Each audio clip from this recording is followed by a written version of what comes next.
Vikes Now. I am Dustin Baker. I'm here with my traditional Wednesday guest, Josh Fry, but we have a special first timer. Eli Corbett is here on Vikes Now for his maiden voyage appearance. How are you? Good, man. Thanks for having me on. I'm excited to be here. Absolutely. We're going to pick your brain about oodles of Vikings topics. We want your predictions today. But foremost, we want to know a little bit about you. Let's assume that there's some viewers who don't know who you are. What's your bio? So I'm the quintessential graphics dude. That's I guess what I've kind of turned into, especially on Twitter. People just kind of know me as the Vikings graphics guy, even though, I don't really have anything to do with the Vikings themselves. I'm a big fan, and I decided to learn Photoshop one day and said, let's see what this turns into. I'm currently located in Bismarck, North Dakota. I have some really exciting things in the works that I can't share right now, but Mm-hmm. things are going to be changing here very soon. So I'm excited to kind of share that with my Twitter audience and stuff like that down the road. But yeah, I'm just excited to be here. I'm excited to share my opinions on what I think the Vikings should do moving forward. And, just happy to, just happy that you reached out to me and wanted me to say what I want to say. So Hell yeah. My question, because I'm really curious about, or I'm obsessed with people who get good at their craft. That day that you learned Photoshop, when was that? Was that like last September or like 10 years ago? it was like, oh God, I think it was September 2016. Oh yeah.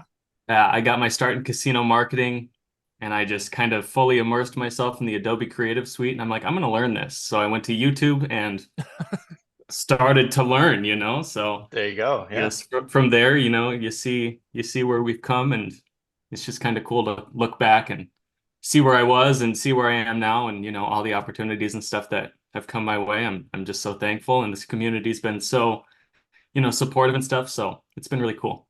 A self-made guy. Where has some of your work traveled to date? I know you can't reveal anything in the future. That's totally fine. But where Yeah. have we seen, perhaps subconsciously, some of your work so far? Um, so Vikings fans hated this. I did some work with the Philadelphia Eagles Yeah, we did over hate the summer to help with that. their Kelly Green release. I've been doing some work with Amazon Prime on their Thursday Night Football product. I'm connected with Yahoo Sports. I've done some contract work with them. Most recently, I've started doing some contract work with Unreal, the St. Paul-based group and brand that collaborates with a ton of Minnesota sports organizations. Really exciting stuff. And then I just do a bunch of my, own personal stuff. I've worked with various Vikings players and things like that. So it's just been a cool journey, man. It sounds like a cool journey. I told you once, I think when I first met you digitally, I told you more is better. Never think is this oversaturation. You'll hear that from some people, but I can tell you from experience in our writing zone that more is always better, especially on the internet. All right, where Absolutely. do we get you on Twitter? So in case we forget that at the end.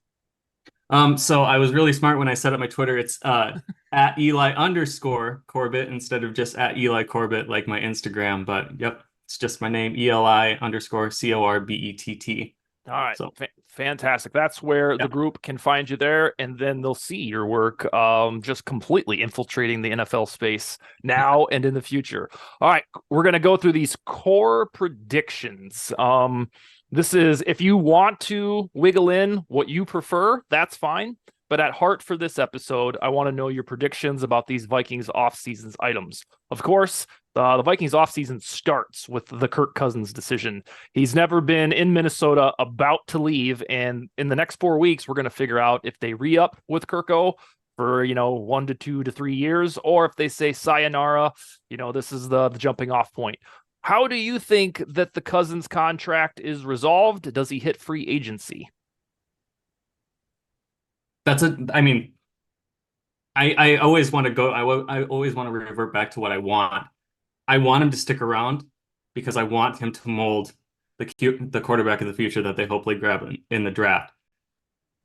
I don't think with how things are playing out with JJ, Danielle, all of these big contracts that are kind of waiting in the wings.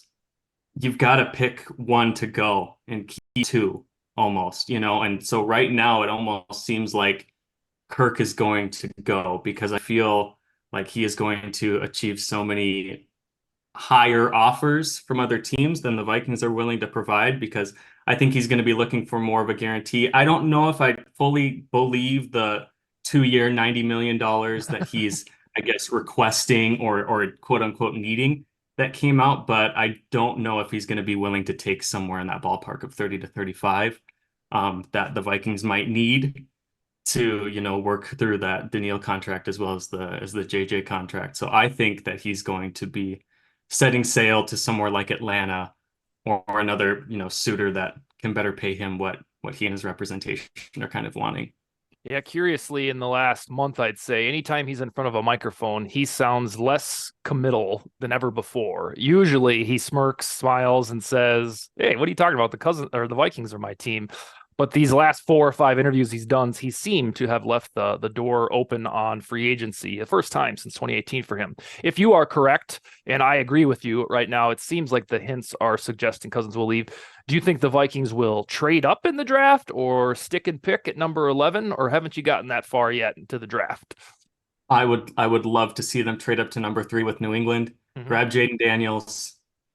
That's my like home run, like please, because for so long as Vikings fans know, the administration has played it so safe. They've never made any of these really big blockbuster moves to go up into the draft and to grab that QB of the future and really to place that big bet on the future of the organization. So I would love it, and I'm sure a lot of other fans would agree. I would just love to see them take that leap and to, make that big trade and go all in essentially on the future. And to your point, the Vikings have existed for 63 years and they have never spent a top 10 draft pick on a quarterback, which is mind boggling. It's not like they've only had like 2. They've had, I think it's like 17 or so, and they have not done that. All right, Josh, we've kept you quiet. My bad, sir. What do you got for Eli?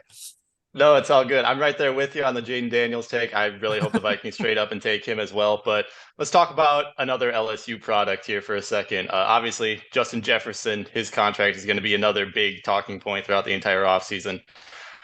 What do you think is going to happen with JJ? Does he get that contract extension? Do they trade him? Do they just walk into 2024 without a new contract for him? What do you think? Obviously, you pay JJ. Like, Yep.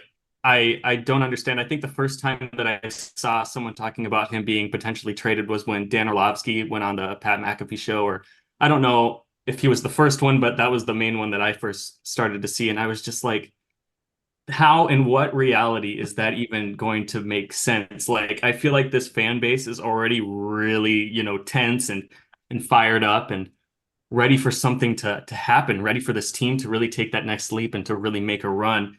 If they move on from JJ, like, I will go on record and say I will defend this organization until the day I die. I'm so loyal to the Minnesota Vikings, but if they get rid of Justin Jefferson, like, I don't know. It's one of those things where I would just almost be like, what are we doing here, guys?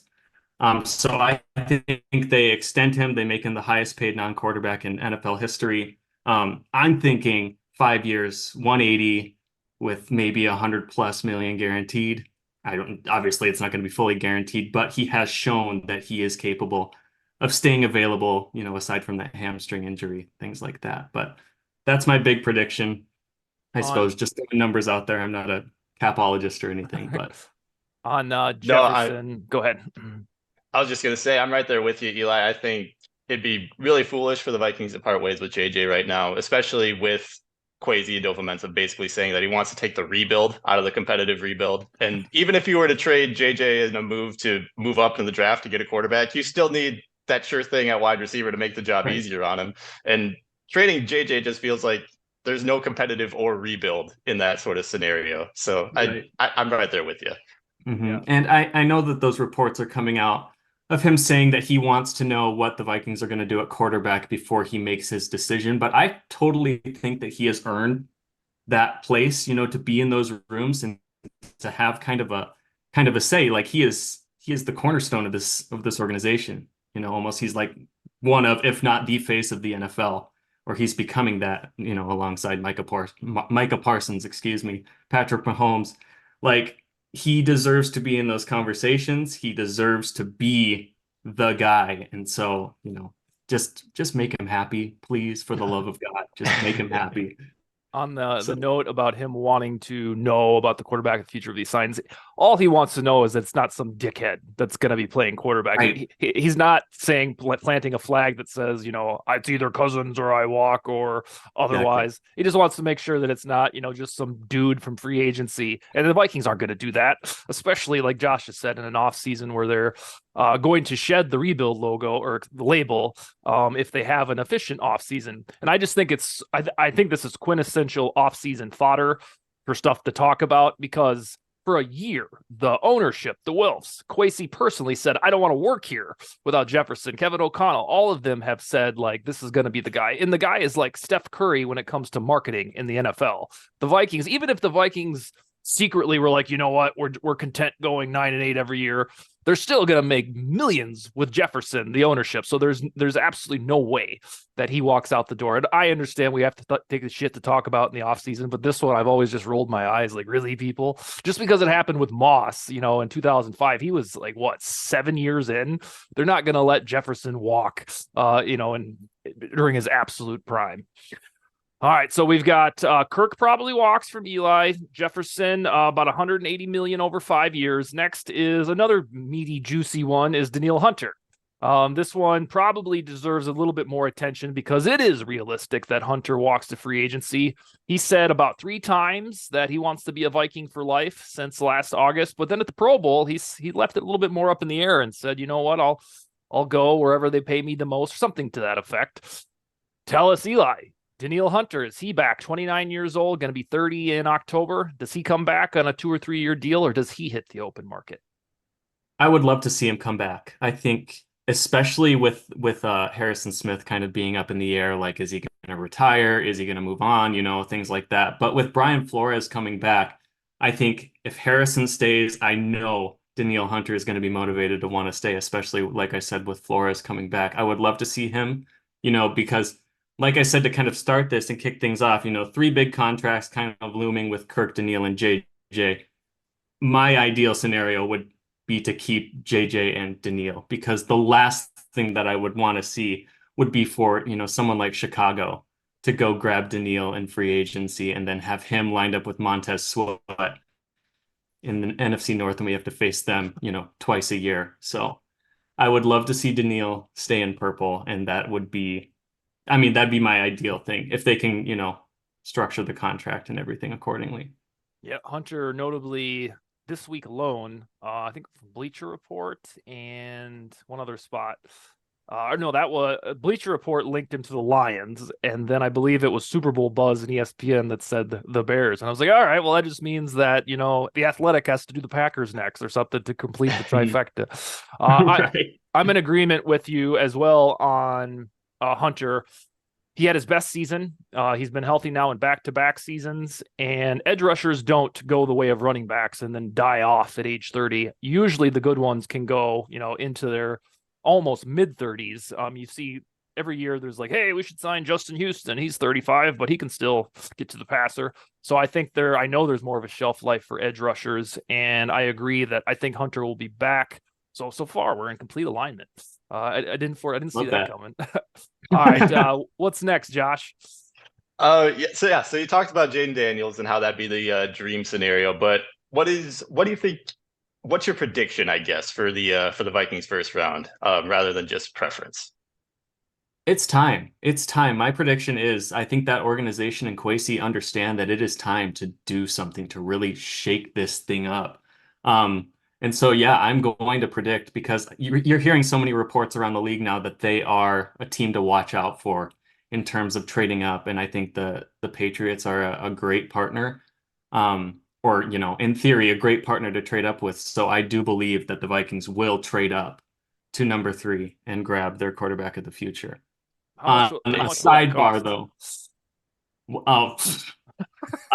I have no idea what it's going to cost. I hope that they don't, completely sell the ranch and, all the cows and things like that to go up there. I hope that, there are enough, smart people in that building to make the right move. But that is what I would love to see. It's my preference, and it's also, I also think that it's a very realistic thing, because it's been so long. Like you said, they've never done that within, the top 10 picks drafted a quarterback. So it's time. Like something's got to change here. I completely agree. I think the fact that Kwesi's halfway through this contract that he signed back in 2022, it doesn't feel like he's made that really major move to really solidify himself and really place his footprint on the Vikings franchise yet. And I think this would be the move that really does that for him. So I completely agree with you. I do think that the Vikings are going to trade up. I'm going to put you on the spot, Josh, because I think All right. Eli has made it a preferential for him that Jaden Daniels would be the guy that he wants. I am team Drake May. I just don't see any scenario where Drake May fails as an NFL quarterback. And so I want to know from you, Josh, if you had your choice to moving up to 3, Josh, would you rather at this point in the draft cycle have Drake May or Jaden Daniels? I'm taking Jaden Daniels, man. Drake and Daniels? Drake and Daniels. Drake and Daniels. Combine them together, No, Jaden Daniels. I just think the fact that he can do so much with his legs on top of having one of the best arms in all college football last year, super accurate with his deep ball, but just that sort of Lamar Jackson-esque escapability that he has in the pocket and just be able to create plays when everything breaks down around him. I do think there are some concerns with some injuries, considering he's a little bit smaller in terms of his weight right now. And he did take some big hits in college, but I just think the ceiling on that guy is so high. And I really hope that the Vikings go get him because he's just so much fun to watch. Is the ceiling enough for him to get talked into number 2 overall? I think it could be. I think it could be. But yeah, I still think Drake May goes above him just because he's a little bit of a safer option, I guess, in terms of that's why I want him. Right. Yeah. No, I totally get that. Like right away, I feel like Drake May is probably going to be the better rookie, I guess, of the two. But I just think Jaden Daniels, after give him a year or two to really learn an offense, and especially with Justin Jefferson and Jordan Addison on his team, I think he can flourish in Minnesota. Yeah, speaking of Jefferson wanting to know who the quarterback is, I'm going to guess that an LSU quarterback would be a dazzling sell if indeed they move on from Cousins. I don't think Jefferson would be like, hell no, I don't want that shit. Yeah, I think he'd be fine with that. Yeah. All right, Eli, the last thing we have, the question I was going to ask was your personal quarterback preference, but you've stated that loud and clear that it's Jaden Daniels for you. So I'm going to throw a little bit of a curveball. In back-to-back seasons, the Vikings have ranked 6th worst in rushing DVOA efficiency. So I want to know, do you think they run it back with this conglomeration of Ty Chandler, Alexander Madison, Dwayne McBride, Kane Nwangu, Myles Gaskin, or do they go get a veteran running back, draft one? How do you think they attempt to fix the running game this time? So the thing that was most unfortunate about that running game is that the offensive line and run blocking percentage and things like that, they were performing at a really high level. As far as PFF grades and things like that went, I'm thinking, I did some research, but, it could have been totally opposite. But it seemed like it was more of a running back issue rather than an offensive line from a run blocking aspect issue. So I really do think that there's going to be some changes in that room for sure. I think it'd be really foolish to just run it back with the room that they have right now. Obviously, Cam Akers is coming back from his Achilles injury. I'd love to see him back in purple, but something's got to change in terms of Madison at RB1. Chandler, obviously has a lot of dazzle and a lot of pop. Let's see what happens, in this coming season, but I think something changes for sure. Yeah, I think the worst case scenario would be designating Chandler as the RB1 with Madison back to his old job behind Dalvin. But I still think they told us last offseason, everybody, players, coaches said, this is a point of emphasis, baby. We're going to get better on the ground. And then they regressed almost. They couldn't score a rushing touchdown, for the love of God. All right. So, I think we all agree they need a little extra juice or at least a fundamental scheme improvement from the ground game. That's what I got for questions. Do you have any closing arguments for us, Eli? No, I was almost I'm going to offer a rebuttal on my preference for the draft because obviously if Danielle goes, there's a big hole on the defensive line. And so I would, on the rebuttal side, if they do stick around at 11, they don't trade up, can't find a suitable partner, things like that, I would love to see them go with Byron Murphy II out of Texas. Really big dude. That dude's a monster on the defensive line. And then I've been reading reports about them potentially trading back into the first round to grab, a JJ McCarthy. I don't want Bo Nix, but that's also Agreed. a realistic option as well. But getting back into that first round and getting a JJ McCarthy, which has seemed to be rising in draft stock, that would be cool as well. That'd be passable, I guess. I wouldn't, burn my house down and all of my Vikings gear if that happens. So Yeah, all three of us are on the same anti-Bo Nix train. Especially Josh. He was sending me stats last week about if you want to avoid a dink and dunk guy, then Nix is the guy to avoid. I'm going to get your closing argument, Josh, on this one. McCarthy mania has swept the Vikings fan base in the last week. Are you on board with that? If it's not feasible to trade up for your guys' guy, Daniels? I think he is very solid in that QB4 spot in this draft right now. I don't think he's quite to the level of a Caleb Williams, Drake May, Jaden Daniels, just in terms of ceiling, but I don't really understand a ton of the knocks that people have thrown at him because his counting stats aren't great, obviously, but one, he played in a run-first offense in Michigan, and they just beat the crap out of everybody every single week, so he just didn't have to throw the ball that much. But when he did throw the ball in those like third down situations where the defense knows that he's going to throw it, he completed the pass more often than not. Like, he knows how to make plays in college football. He's a proven winner, won the national championship. And I just think that, especially at his age, just turned 21, I think there's a lot of room for him to grow, but he's certainly shown a lot of promise so far in his college career. And I would not be opposed to him even at 11 if the Vikings were to retain somebody like Danielle Hunter just to shore up that defense, and they were able to go all in on that QB spot, but maybe they aren't able to trade into the top three. JJ McCarthy at 11 is not side out of the realm of possibility for me. Yeah, I think the reason that he has gained momentum, aside from the epiphany that, hey, this guy is good, is he marries the would-be Cousins extension for a year or two. Right. And then you could stick and pick at 11, not trade anything. And there are ways for the Vikings to do all of this, sign Hunter, Cousins, and Jefferson. It's just that you'll probably push money into the future, which some of us want to avoid with the rookie quarterback. We want the rookie quarterback to have the books completely open to thrive. But I'm pretty sure the reason that we have all warmed up to McCarthy is the vision is, hey, you can bring Kirk back, and this guy's only 21. He just turned 21. You thought Teddy was young in 2014. This guy's younger. So I think that this is the way that all of the fan base collectively say, you know what, Kirk deserves one more hurrah, and then if it doesn't work, or even if it does, you'll have McCarthy who's ready to take over, just like the Packers and have always done it, and the Chiefs did it with Mahomes and Smith. All right, gentlemen. Eli, we hope that you enjoyed the show. Hopefully you can come back maybe the week before after the draft so we can really get down to some minutia. It's Eli_Corbett on Twitter, correct? Yep. All right, gentlemen. Well, we appreciate it again, Eli, and Josh, we'll talk to you in 1 week, all right? Sounds great. All right, thanks, gentlemen. Thanks for having me. See ya. Later.